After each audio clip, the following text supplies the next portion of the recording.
guys that are on the man and Tobias?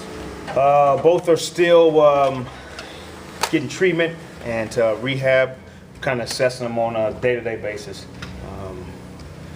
And then, you know, the main priority is to get them healthy and ready to play. Is obviously maybe not for tomorrow night, but for next week, it's a shot of having Tobias? I don't know. I don't know percentage-wise. I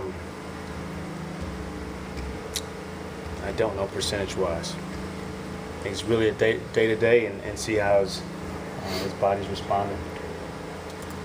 Before his injury, how did Tobias been coming along in the preseason and in practice? Really well. I think overall he's brought a consistent approach to practice, and I believe he's a guy that his teammates count on in the games, and it's been really good for us. What's his energy like in practice? I mean, is he a guy that can lift the energy of the whole team too? Or he's a high-level energy guy throughout practice for sure. He brings it every day, which is what a coach wants to see. Pretty fortunate to have that, a guy that gets his own engine going.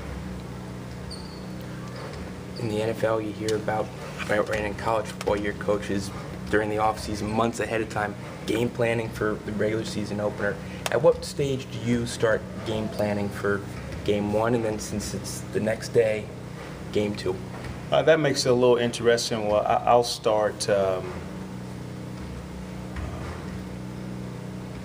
looking at film of our first two games of the year pretty early. The good thing is we have a few days before we play after New Orleans. And after the New Orleans game, we have a few days. So I'll take advantage of those days and pretty much prep for those first two, and then we'll be very familiar with New Orleans, our home opener. How reluctant will you be to show anything of grand substance Friday night, considering you guys have that Pelicans game 3? Very reluctant. Hopefully I'll give Coach Williams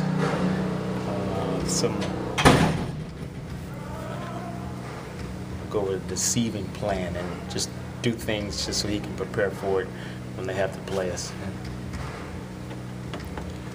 What do you enjoy most when you return to San Antonio?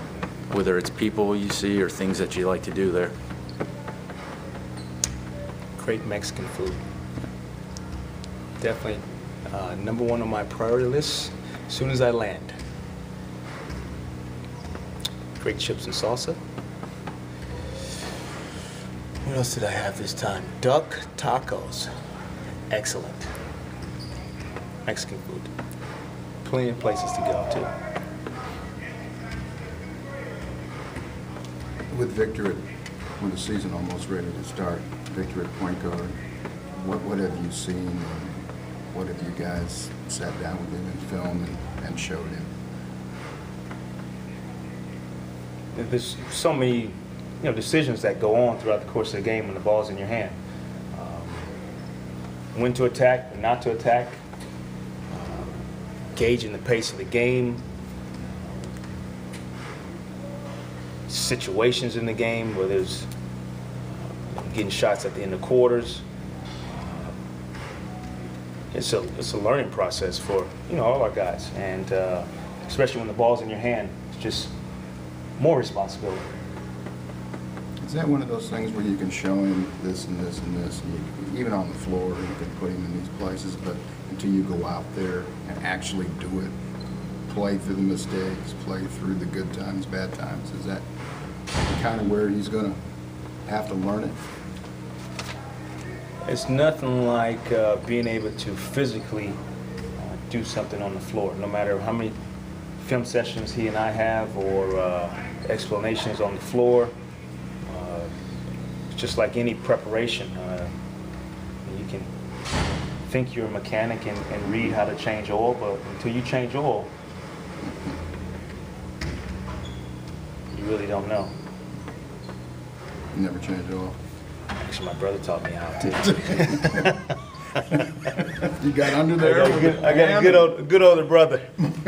Danger of changing oil is that, getting under the car. I know. It's safety. That is a safety issue. It really is.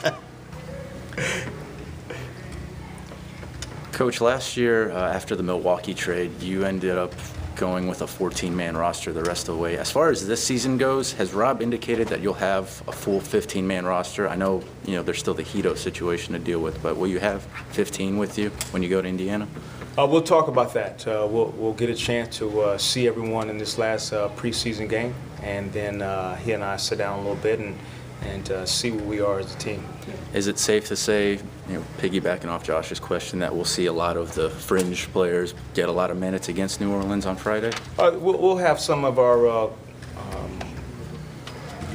returning players get some minutes, but at the same time, we will see some of our camp invites get a chance to play again, for sure. Is this the tough part of the job that you dread, having to sit those guys down and tell them that keep working on your game, but can't be here? Yeah, it really is. It's I don't look forward to it, and the player comes out in me in those situations where I'm very understanding and compassionate about you're telling the guy that his dream is deferred a little bit, and I know how much work it takes to be successful in this league, and always try to be extremely honest and helpful at the same time. And because at the end of the day, I really want these guys to be successful and have a chance to do this for a living. This is a great living. And if I could help them in any way, I always try to. Because I think you've told us several times that these guys, you don't invite them here just for the heck of it, just to fill numbers and jerseys, that you guys give these guys a shot. Without a doubt. And I think we'll continue to do that as part of our philosophy. And I think you up the level of competition in camp, and you get guys who really want to try and come and make a team, and you create an environment where hard work is rewarded, and that's what we want to stand for.